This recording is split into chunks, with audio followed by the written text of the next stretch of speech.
What problems are you dealing with in your life right now? Do you feel like giving up? Times are hard and you're not strong. Well, I know the answer for you, and it will lead to the truth. Don't look back to yesterday. Now there are answers. Tomorrow's on Welcome the to way. Live Prayer. It's waiting. And welcome to Live Prayer. I am Bill Keller. It's good to be with you on this Friday evening. I pray you had a great day. It's good to be back with you after a short 23-hour turnaround. If you're new to the program, you are watching Live Prayer. We come to you live and in living color every Monday through Friday, 11 to midnight Eastern Daylight Time. And wherever you may be across this great nation of ours, sea to shining sea, border to what was a border for a little while, thank you for tuning in tonight. And for our friends in other far-off great lands, welcome to you as well. I'm Bill Keller, founder of LivePrayer.com. We're the world's largest interactive Christian website. Reach a little over 2.5 million folks every day via the internet. Please check us out online. Web address is coming up on your screen, LivePrayer.com. When you get there, don't be shocked when you see nothing to buy. I've got nothing to sell you, no advertising. 22 years of Frontlines ministry content in a very easy to navigate website, literally thousands upon thousands upon thousands of content, hours of content, all available for free, all to be a blessing to you. Take some time, go through the site. I know it'll be something that you will enjoy and be edifying to you. Let's see, we've got a huge program tonight. I'm going to be real quick because we've got a lot of content to get to tonight, some really important content tonight. I'm going to come right out of the box, and I'm going to talk to you about the one world government, the one world economy, the one world religion, and the Antichrist. I'm going to start right off the bat with that, but don't go away because I've got a lot of other things. The reason I'm going to start with that tonight is so much of what I'm going to share with you tonight ties back into this. So stay tuned. By the way, just for information's sake, looks like Facebook and Twitter are really throttling us in terms of our ability to reach people. We haven't been, by the grace of God, we haven't been like shut down or anything, but they're really throttling our reach and really limiting a little bit. I mean, people can still find us because everything I put on our Facebook and Twitter page are public, but we're just having a hard time getting messages to people about things that's, coming up on the show, things like that, because I've noticed a little bit drop in the numbers, but we still got great numbers. By the way, Roku's back up. If you're a Roku person, that is a great way because it's right on your regular TV, full HD, and when you go to our, just search for Live Prayer. It'll pop right up and put it in your station list. And the good thing is Roku now gave us the ability to archive like the last 5 or 6 shows. Now you can find all of our old programs if you miss one on our Live Prayer YouTube, Facebook, and Twitter pages. And again, on Roku, they keep that last 4 or 5, but we have all of the old programs going back to when we changed to digital on Thanksgiving of 2018 on our YouTube, Twitter, and Facebook pages. So you can find all the old programs there. Lots of great content. Let's see, what else do I want to mention to you? Oh, if you need a church to go to this Sunday, if your church is still shut down or you need to augment your church service, maybe Sunday's not a good day for you, maybe Monday, Wednesday afternoon, Thursday morning at 1 a.m., the Live Prayer Church. If you go to our website, scroll all the way to the bottom, you'll see a link for the Live Prayer Church. And it's about a 40-minute church service. I know it'll be a blessing to you. And again, it's there 24/7. We change it every Sunday morning at midnight. So just be aware of that as well. All right, let's have a word of prayer and we'll get started. Father, thank you for tonight. I appreciate, Lord, each night that we can come together in your name and talk about the things that we need to know and understand. Even though it's been 18 years, Lord, each program is special and unique, and we're grateful for each time we gather. I thank you for my friends who are part of this audience tonight. I pray for them and their families. I pray for their needs tonight. We're grateful for this day you blessed us with, all the many blessings we've enjoyed this day. And now, Lord, open our hearts and minds so we can clearly hear and receive from you tonight all you have for us. And we thank you for it. In the name of Jesus, amen and amen. All right.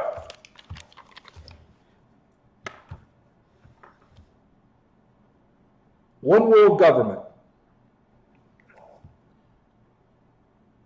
Because of the United States' unique position in the world, and I've shared this before, I never could, because I was in the markets back in the 80s, I could always see how one day there could be a one world economy.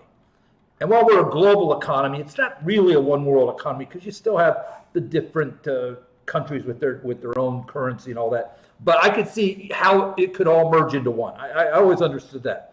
One world religion I never had a problem with either, because at some point it'll be some mishmash of New Age and feel-good spirituality, all that Deepak Chopra, leading souls straight to hell garbage, right? So I understood that too.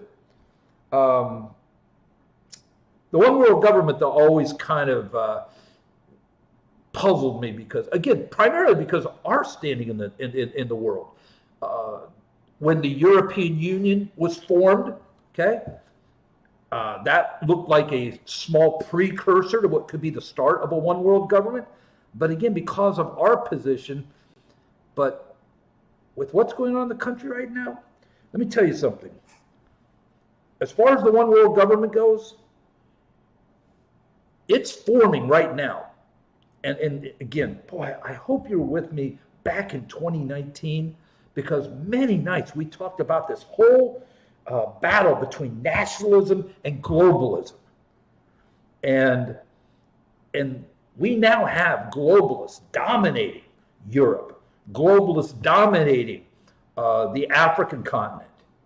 Globalists still have a ways to go with much of Asia.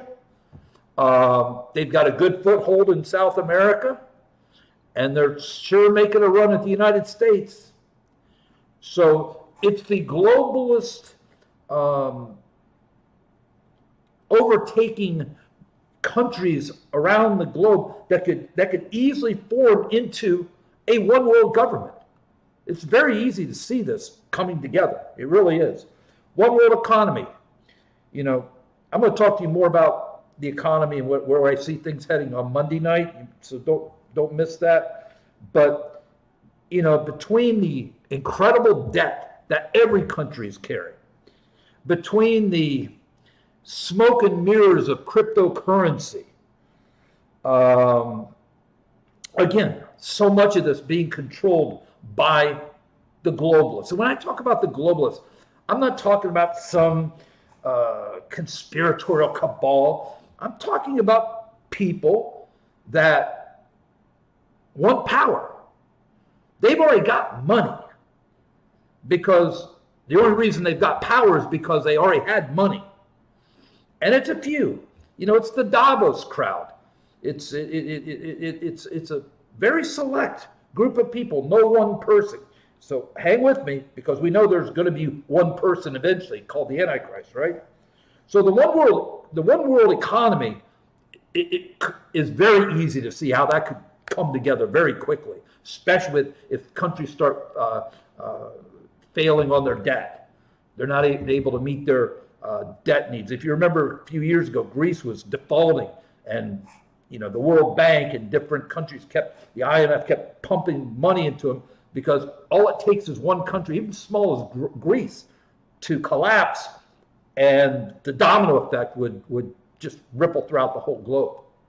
So we've got that. One world religion.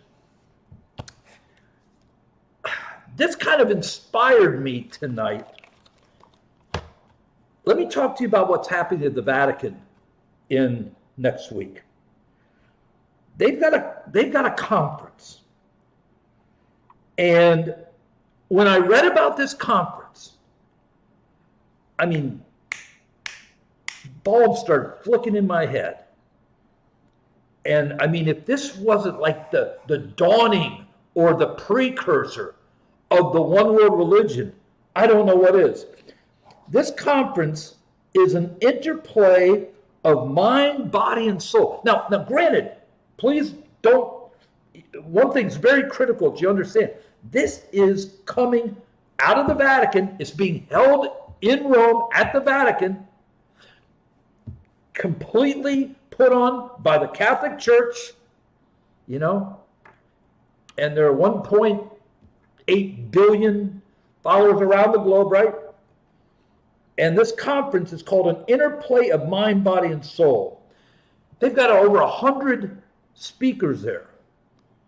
Let me tell you a few of the names.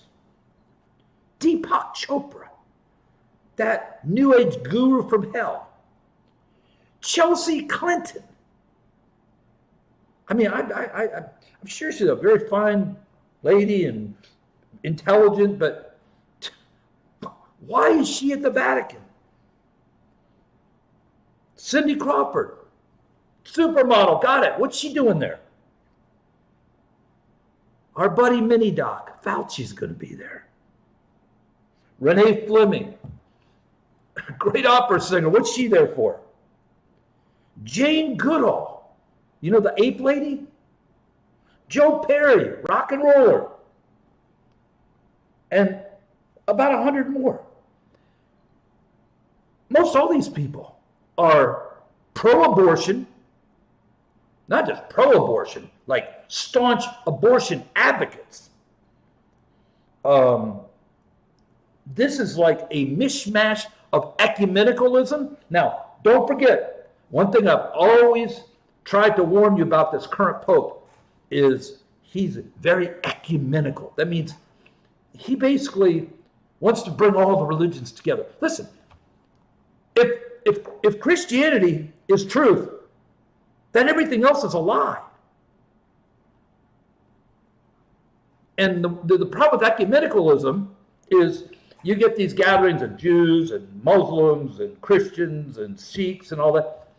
Christians are always supposed to keep their mouth shut about Jesus, you know, tone down our beliefs, yet these other false religions are allowed to spew their nonsense. Ecumenicalism is a lie from the pits of hell. There's only one truth that comes from God's word. If we believe what God's word is, then all the rest is a lie. And you've got major U.S. media figures like Katie Couric, Robin Roberts, Amy Robach, Sanjay Gupta, Meredith Vieira. They're going to be like moderating this mishmash of insanity. I mean, what is the Vatican doing? Well, I'll tell you exactly what they're doing. This is exactly how the one world religion is going to be ushered in. It could very well be ushered in by the Roman Catholic Church. Now, I know there's a million theories out there about who the Antichrist is.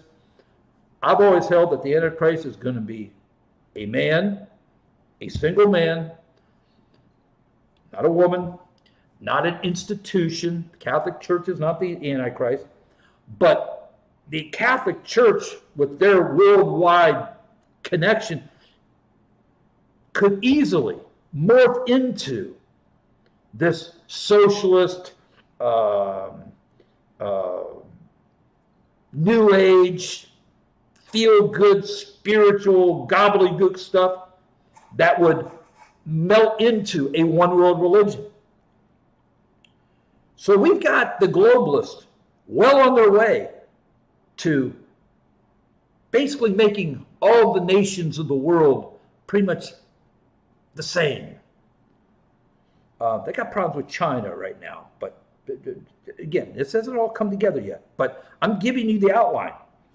The one world currency, the one world economy, that could happen very easily.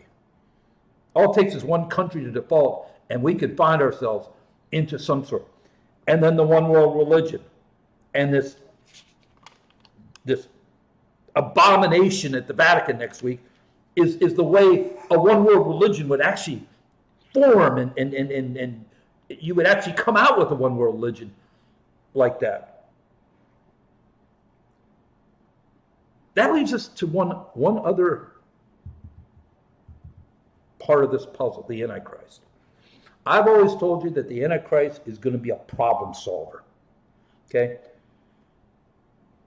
He's going to be the one that's going to bring all the countries of the world into that one world government. He's going to have answers that is going to make it easy for all the nations to just come under that umbrella. One world economy. Trust me, the person who solves the problem when the economies of the world start crashing, and we're closer to that than anybody understands. I've warned you about that for what? If you've been watching my program, the whole 18 years I've been on TV and the 22 years I've been writing the daily devotion, I've been warning you about the economies crashing in this world because they're all on just razor's edge. So the man that could have the answer to putting a one world economy together in the midst of that crash so people can eat and so people can, live their daily lives in some form. Okay, again, great problem solver. And the easiest thing for him to pull together will be a one world religion. Because out of the 7 billion people on the planet, it would be easy to pull 5 billion fairly quickly into some kind of a religious umbrella of New Age, spirituality, all that stuff. Now, do I think the Antichrist is alive right now? I don't know. Could be. I reject the people that think it's going to be one of these big tech oligarchs like Jack at Twitter or Zuckerberg. They're just, listen, these are just people that hit on an idea. I mean, Zuckerberg basically stole Facebook from those twins at Harvard, okay? I mean, these guys just, right time, right place, right idea, kind of like Mark Cuban. Mark Cuban's a smart guy, but Mark Cuban made his money back in the mid-90s because he went to Indiana, wanted to listen to Indiana basketball, so he got some of his tech buddies together, and they figured a way to put basketball so people anywhere could listen to it, and it became broadcast.com that he ended up selling off a few years later for over $1 billion. So a lot of it's luck. The Antichrist is not going to be a person of luck. Because don't forget, the Antichrist is going to be truly from the pits of hell. But we're there. We are there. We are at a place right now in world history where we could see the pages of Revelation literally come to pass. We're not that far away from it. The pieces are there. The way it could happen. Yeah, I've told you before, back when I was in seminary, 30 years ago, again, I could always see how a one world economy could come into play, right? Never could see a one world government. Never could see a one world religion because I was still naive enough to think that, our Christian faith around the world would prohibit that, but we've seen such a drain right now. Never could fully comprehend one person being able to pull all that together. But with everything that's going on in this world, especially as of late, we are closer to all of this than anybody can understand. Closer than anybody can understand. And I'll tell you what's made some of this possible is how the globalists have taken advantage of the Chinese flu. It's crushed countries. It's crushed economies. It's forced churches to shut down all over the world, right? And again, it only takes a couple events to bring all this together. And then, of course, it's going to take that one individual that's going to rise up in the power of Satan and have the answers that listen, when you're hungry, when you have no electricity, You know? I mean, when you're just literally living day to day, somebody comes up and says, okay, here, I'm going to fix some of these problems for you. At least you're going to be able to live. And I mean, people say, yeah, okay, good, thank you, right? So just kind of put that, you know, just slot that somewhere, okay? All right, let me get to a bunch of other things, and I wanted to lay that foundation because it's something that I'm going to be bringing up every now and then as events are happening that actually could impact that, right? That's why it was so important to bring this up tonight at the beginning of the program, because this is going to be one of those issues like we had back in 2019. We had so many issues in 2019. Telling people to buy guns. Why are you telling us to buy a gun, Bill? I'm not telling you to buy a gun. I'm told you to pray about exercising your Second Amendment rights. Boy, and it's all the things that we talked about in 2019, how so much of that came full circle in 2020. And how so much of what we talked about in 2020 has come full circle as we're now 15 months under God's judgment. One thing that's going to drive this country into the ground is this whole illegal immigration situation. You got states giving lump sum payments of 5, 10, 20 grand to illegal aliens. When these people get in this country, their housing's going to be taken care of, their food's going to be taken care of, their medical's going to be taken care of, their kids are going to get educated. In the meantime, we got U.S. citizens that are really hurting, especially after 15 months of this Chinese flu and the lockdowns in so many places. It's just crushed people. Yet we're giving all this aid to illegal aliens. We got homeless. How many nights did we talk about the homeless problems in this country? And I understand, from talking about, we know most of all of them have mental illnesses. Most of them ended up becoming addicts by being on the street, right? But still, if we got all these billions to spend on illegals, shouldn't we be taking care of our own people and the vets? You want to talk about the vets? So many of our vets are hurting. Again, I'm as charitable as anybody. I'm as open as anybody to, helping the poor and the deaf. I mean, that's part of our Christian faith. But as a nation, what are we going to do? Have all 7 billion people on the planet come live here for free? Because at the end of the day, probably 80% of this rush into our country are going to be on government assistance. The other 20%, they're going to be taking jobs from usually low wage earners. It's a complete lose-lose. And I'm not even talking about the crimes like the sex trafficking and the drugs and the gangs and all the violence that's coming in the country. That's a whole nother issue.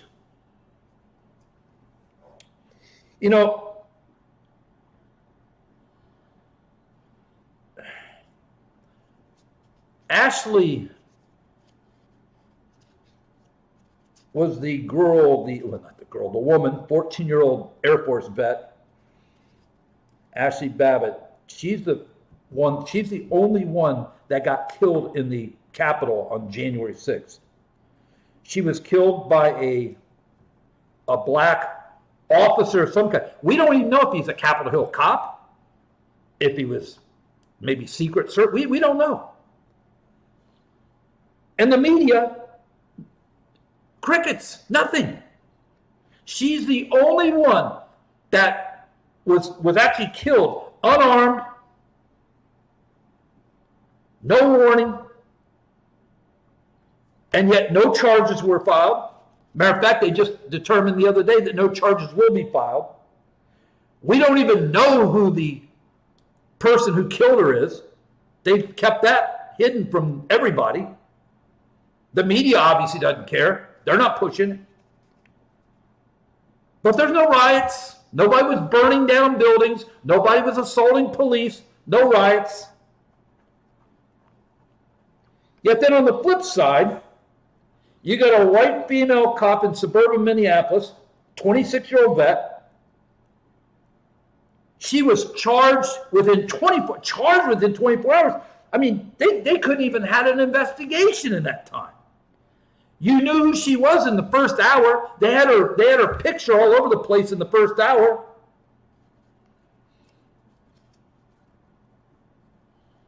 They're rioting, burning things down, assaulting police. They've turned another criminal into a victim, a martyr. This guy's no martyr. Once again, it's like all the other ones. If he had obeyed the commands of the police, he'd be alive today. But the reason he was trying to flee was because he had warrants for home burglaries, where he held a woman at gunpoint and robbed her. And another weapons charge. But of course, the media doesn't tell you about that. They just turn him into the sympathetic figure. Now listen. Was it horrible that she pulled her service revolver instead of her taser? Yeah, terrible mistake. And she's going to pay some price for that, no doubt. But the media coverage between that incident and what happened on 1/6 in the Capitol is so profound. And again, the next day when she had her arraignment, they had her mugshot on TV all over the place, everything. We still don't know who killed Ashley Babbitt. And nobody seems to want to know who it was either. The media doesn't even talk about it. The only person that died, the only person that was murdered in the Capitol on 1/6 was this unarmed 14-year Air Force vet, and crickets from the media.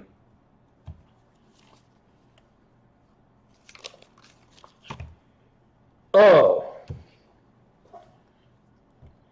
I should probably say this till Monday because I don't want to ruin anybody's weekend. But listen, I have to listen. I come here each night to tell you the truth, what's going on. So at least you understand. Again, one of the greatest assets in this world is information. Let's go back to this vax passport issue. I know people are getting tired of hearing about it, but you better get used to hearing about it because it's going to be part of your life. I guarantee you that. Just like I told people back in the year 2000, if the Christian church didn't rise up and just stayed pretty much apathetic for the most part, you were going to have men legally marrying men, women legally marrying women. Oh, Bill, you're just being crazy. You're fear-mongering. You're just being, that's hyperbole. It's never going to happen. Yeah, okay. Big tech. Well, I told you last night that you're going to have job applications probably in the real near future, that are going to require you to have proof of vaccination if you want to work at that company. How companies are going to deal with existing employees, that's going to be interesting. But I can guarantee you it won't be long if you're going to work for a major organization on your human resources package, you're going to have to prove you've been vaccinated. Watch. But here's another one now. You've got big tech and the major banks, payment businesses like PayPal. They're working and trying to figure out how to basically cut off people who don't have the vaccination from banking. Now, as long as we started tonight in Revelation, let's stay with Revelation. Do you remember in Revelation when it talks about the mark of the beast? And it says, without the mark, you can neither buy nor sell. I told you a couple weeks ago, if you were part of that program, that once the vax passport becomes widespread, at some point, somebody's going to say, hey, let's just put it on a chip and stick it on your hand. Well, you got the banks and the major tech companies out trying to figure out basically how to ban people from being able to bank that don't have proof of the vaccine. They haven't been vaccinated. No vaccine, no banking. Now, I know there's people watching me right now. They're thinking, oh, this man's out of his mind. This is crazy talk. Yeah, okay. All right. Remember this night. I mean, we're talking about a system basically that's going to basically prohibit certain people from being able to conduct commerce. Well, that's right out of Revelation. By the way, Facebook, if you aren't a fan of Black Lives Matter, do yourself a favor and don't post anything in Facebook about Black Lives Matter negative, because that's on their radar now. They're taking down accounts. You got this. I got to tell you something. I was so embarrassed today. You had the Japanese prime minister at the White House today. First of all, do you remember whenever a foreign dignitary would come to the White House, Donald Trump and Melania Trump would be there at that West Portal and greet them as they drove up? I don't know if you paid attention or watched that. Joe Biden couldn't be bothered. Eventually, the first person to meet with the head of Japan, the prime minister, was Kamala Harris. That's unheard of to have a vice president. That's like such a slack. And when her first thing out of her mouth was talking about the shooting in Indianapolis last night. We're going to talk about that in a minute. I mean, here we are with a world leader, and it's like she's has to say something bad, you know, how sad it is that this country has another mass shooting and stuff. And then Biden does the same thing. And by the way, they had a Rose Garden little press conference like they always do. They only allowed a handful of carefully selected press to be at the press conference. Normally, that's a wide open event for all the White House press pool.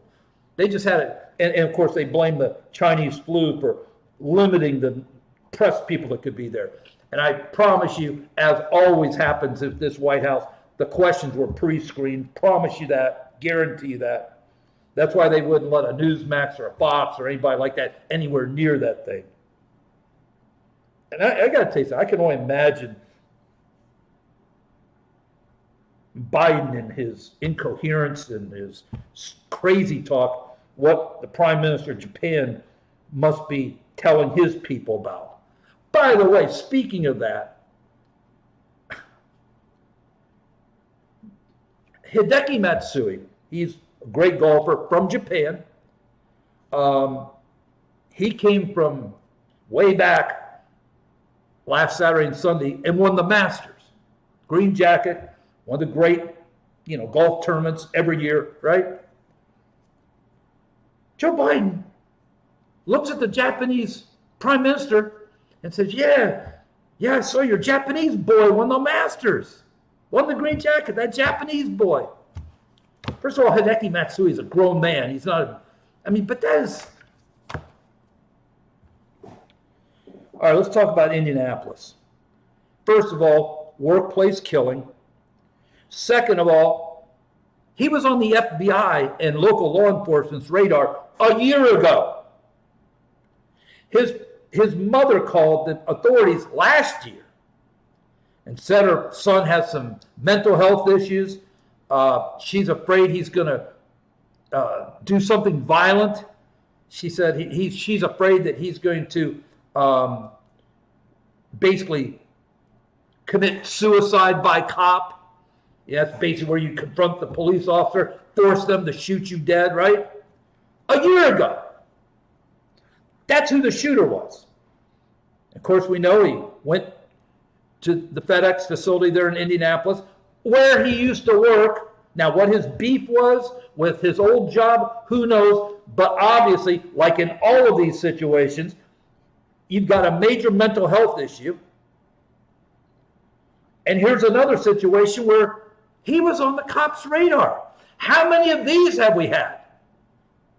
Remember the Muslim that shot up the Pulse nightclub in Orlando?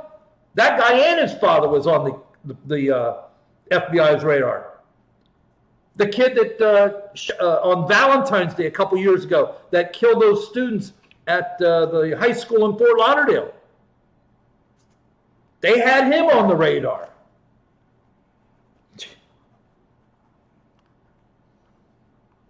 I don't know what's happened to law enforcement. I really don't.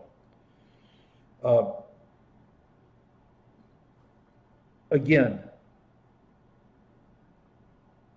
this is a mental health situation, and I also will put some of the blame on the lockdowns.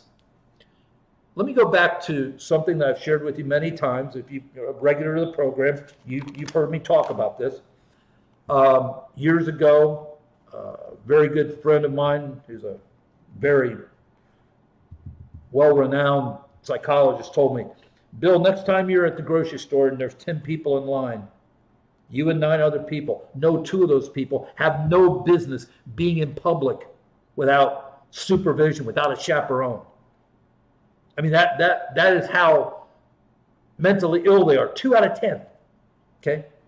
Well, we know that whatever you can talk about, whatever you can claim about the Chinese flu the last 15 months, whatever mental health issues have been greatly exacerbated over the last 15 months because of these lockdowns. Now, obviously, everybody has got to take responsibility and all of that. But the bottom line is, this is not a gun issue. Before they even knew anything about it, you already had people politicize it. Here we go, the guns again. Here again, Kamala Harris in the White House today. Before she even says hello to the Japanese Prime Minister, she's sitting there talking about what this horrible country, another gun, another mass shootings. And Biden does the same thing. What a horrible country. Hey, listen, you want to politicize outside the situation where we're on a world stage with a world leader. I mean, that's just embarrassing for the country. But see, they don't love this country. They don't care about this country. So that's why they do it. And then you got in San Antonio. Officer stops a car for a quote-unquote routine traffic stop. Just so you understand, there's no such thing as a routine traffic stop. He's fired upon, gets hit in the hand, ends up killing the driver and the passenger. Yet they want police officers to, not be armed when they make routine traffic stops. Oh, Fox News, one of their anchors is Shannon Breen. She wrote a book, it's been out just recently, called The Women of the Bible Speak. #1 on the New York Times bestseller list. Hunter Biden's book came out last week. I don't even know where it ranks. He hadn't even sold 10,000 copies of that book. And now you've got the media whining, and they're saying, well, conservative books sell so much because they cheat. What they're saying is conservatives have these groups that will buy like 20,000 books at a time or something. No, the fact is, obviously people, because anytime, pretty much any conservative author does very well with their books. And then you get these New York Times, Washington Post people, whatever, their books just never go anywhere. I mean, I guess if you want to read fiction and fairy tales, go get a color and go get a comic book. Listen, I have put this off for 2 nights, but I'm sorry because the media is really playing this up. I've got to talk. Pat Robertson's family needs to keep him off the air. He is senile. I mean, every time he gets on the air, he's saying something that is just,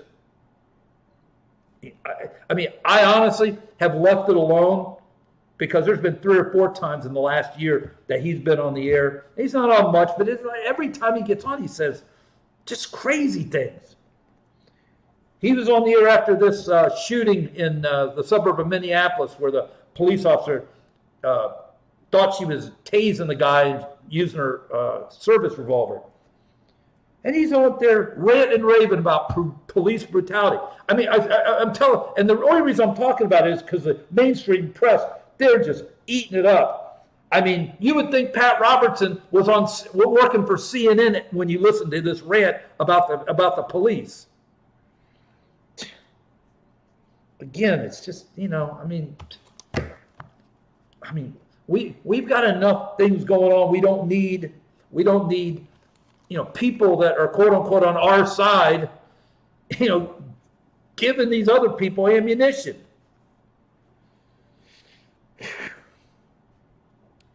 Franklin Graham, one of the few guys out there that uses his platform to try to get the word into the mainstream. One of the few guys. I gotta disagree to some extent with something he said today. He said God's judgment is coming. Christians need to pray. Here's my problem with that. Number one, I believe, as you know, God's judgment has been falling for 15 months. And just if you haven't been watching, the reason I state that so emphatically is we had a lot of health of these outbreaks, these potential pandemics over the years. SARS, MERS, Ebola, swine flu, H1N1, right? We had all that. And they were all predicted to be like global pandemics, but they all petered out pretty quickly. When we were 3 months into the Chinese flu last year, and it wasn't going away, it was getting worse. And then we got into the month 5, month 6, it wasn't going away, it was getting worse. And it wasn't just here, it was worldwide, and it wasn't going away, it was getting worse. I said, yeah, it's starting. And then I told you that, a real signpost for what God's doing with this country will be that November election. And,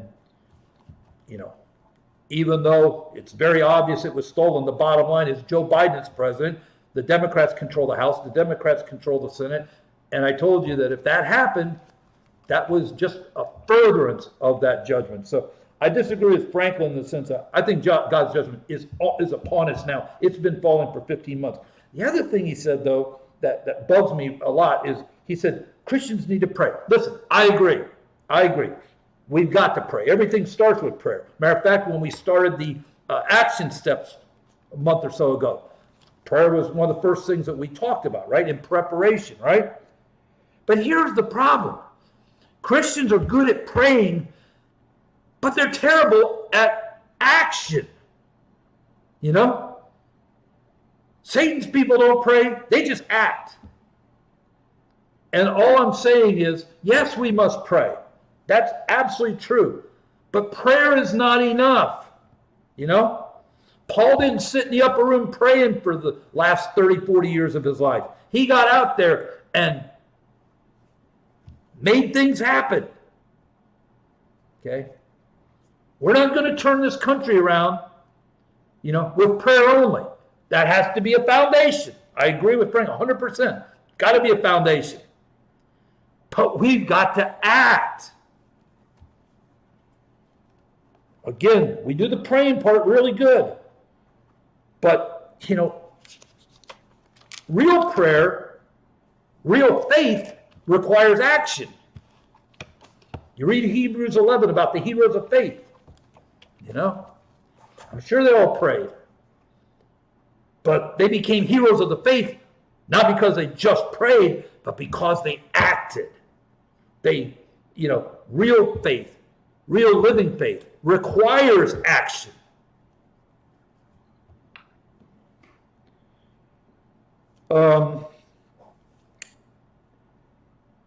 Now in school, you don't have to spell words correctly. And if you're a teacher and you make your students spell things correctly, that's racist. Math answers don't have to be exact. In other words, 2 plus 2 doesn't have to be 4. You know, if somebody thinks it's 6, that's fine. And if you say it's 4 and 4 alone, that's racist. And Monday, I'm going to talk to you about what's going on in K through 12, another topic Monday you really don't want to miss. Biden administration today overturned a Trump ban on fetal tissue research. In other words, Trump banned all research using fetal tissue. Where do you think that comes from? ISIS is in Africa big time right now. They are targeting African countries that are Christians. We've talked about this a lot. Asked you to pray for our Christians brothers on the continent of Africa because they are really under siege, and ISIS is just being brutal as Muslims always have been brutal. Beheadings, skinning people alive, just horrible stuff. And sadly, it's not getting much attention at all.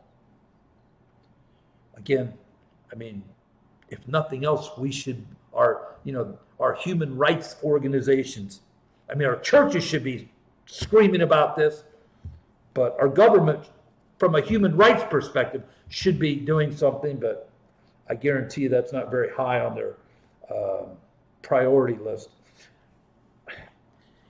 You know, I read this today, and I read it again, and it just kind of made me sad to an extent. RV sales are through the roof.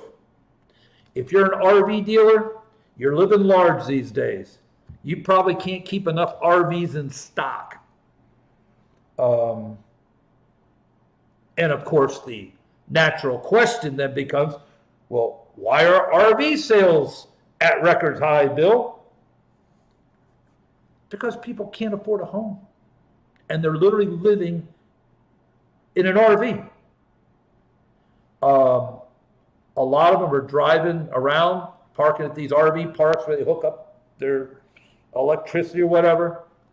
You got people working at companies that have their RV parked in the company's parking lot, living in their RVs.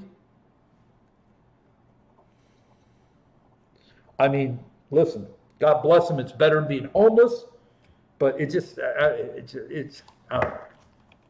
struck me as kind of sad. Listen, I understand. A lot of people like that RV lifestyle. I understand. A lot of people get older. They retire. They get an RV and they want to go see the country. I get all that. That's not what this is about. These record RV sales, aren't about that. The records are coming because you got so many people that don't have a home, and they scrape together what they can to buy an RV, and they're literally living in their RV. I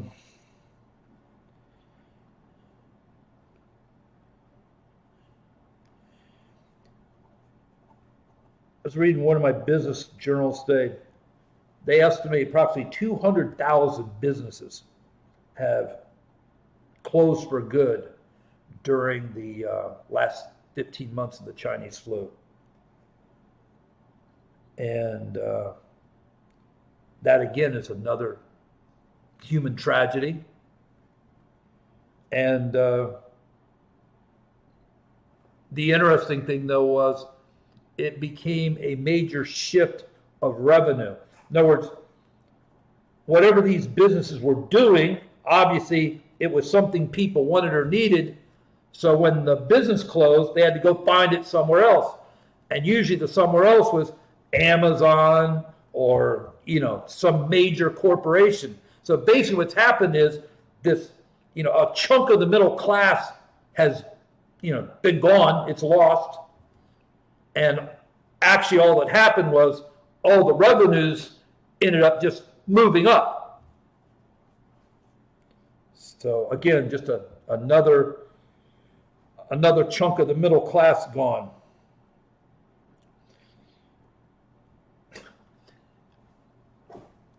I was talking to some people today that I know that are they're fairly well connected out in Hollywood. And they were telling me, I was asking about, you got a lot of independent producers that are basically raising their own money to put their movies together, like the Roe v. Wade movie that is out. Hopefully, if you haven't seen it, I recommend you do. But a lot of those movies are being made by independent people. They have to find their own funding, everything. The Hollywood studio. I said, well, why aren't the Hollywood studios doing it? Because a few years ago, all the Hollywood studios, they all had faith divisions. Because there's a market there, right? And what my friend told me, he said, basically the Hollywood studios, and this is a quote, are done producing content for white Christian trash. So, not like you didn't know that's how you were viewed by the entertainment world, but that was a conversation I had just the other day. Speaking of Hollywood, this Bachelor guy, Colton Underwood, he came out, he was on The Bachelor, again, I've never watched the show, honestly. I know what it's about. The reason I mention it is because it's a very popular show. That kind of trash sells. And he was The Bachelor like 6 months ago or something. And it was real, and they played up how he was a solid Christian, all that. And I mentioned this to you the other night. Well, he just came out, now he's gay. Now he says he's gay. And the only reason I mention it again tonight is because I saw another article, and as I was flipping past it, I read a quote. He said, I'm so glad I came out as being gay because it's made me closer to God. And I read that and I said, yeah, well, unfortunately it's not the God, it's the God of this world. Sad. But hey, remember what I shared with you last night? 94% of the people in this country don't believe in a biblical worldview. And again, if you remember, I broke it down for you. Right now, probably 55% of the country is non-believer, 45% are believers. Well, basically what that's telling you is only 6% of those who identify as Christians actually hold a biblical worldview. In other words, the Bible is the absolute truth and our final authority in all matters. All right, so we laid a big foundation stone tonight with the one world government, the one world economy, the one world religion, the Antichrist. This whole thing at the Vatican, what an abomination. What an abomination. I mean, some people may think this is over the top, but I've made this comment before in years past about these churches, some of these churches that are just, just disgusting. I mean, they might as well just, show porn movies in the church, pass around trays of cocaine, open the bar on the side. I mean, this is how you're going to end up with a one world religion, my friend. I'm telling you, as older saints die, new ones come up, never been in church their whole life. And the prevailing religion is this feel-good Deepak Chopra, straight from the pits of hell gobbledygook, right? All right. Before we get out of here tonight for the weekend, if you've never made a decision for Jesus, I'm going to give you a chance to do that right now because, we're talking about all this important stuff. This is all temporal. I got it. But, God gave us this life for a reason and a purpose. There's a reason God woke you up this morning because today wasn't promised to you. It was his gift to you. And for whatever time we have, as followers of Christ, we have an obligation to, do our part. And again, this gets back to the whole action thing. And As we're talking about the equipping the saints, the first action step was the email to 3 people a day, sharing the salvation message with 3 people. The second action step we started this week is a phone call, just 1 phone call a day. Doesn't have to be 6 hours. Somebody you haven't talked to for a while, just see how they're doing. Check in on them. That word of encouragement goes so far you don't understand. All right? So, when this brief journey is over, the only thing that matters is, do you know Jesus? If you've never made a decision for Christ, but you want to make that decision tonight, pray with me right now. Dear Lord, tonight I come to you a sinner, confessing that, yes, indeed, I am a sinner, and asking you to forgive me of all my sins. Lord, tonight I believe in my heart, confess with my mouth that you, Jesus Christ, are my Lord and are my Savior, and my life is yours. I surrender to you tonight. Use me for your glory from this day forward. Thank you for dying on that cross so my sins could be forgiven and I could receive the promise of everlasting life. In Jesus' name I pray. My friend, if you prayed and you meant it, the Bible says you're saved, not because you said a few words, because of your faith in God's grace. Have a book I'll send you, won't cost you anything. Drop me an email, bkeller@liveprayer.com. I'll get it right out to you. If you need prayer for anything, please don't hesitate to email me. My email address coming up on the screen, bkeller@liveprayer.com, and I'll be happy to pray for you. And Lord willing, we'll be back here Monday night, 11 o'clock. In the meantime, I pray you have a wonderful weekend. Do something enjoyable this weekend. Get away from all the nonsense of this world for a little bit and enjoy yourself. Get to church. And as I said, Lord willing, we'll see you back here at 11 o'clock on Monday. God bless you. What problems are you dealing with in your life right now? Do you feel like giving up? Times are hard and you're not strong. Well, I know the answer for you. And if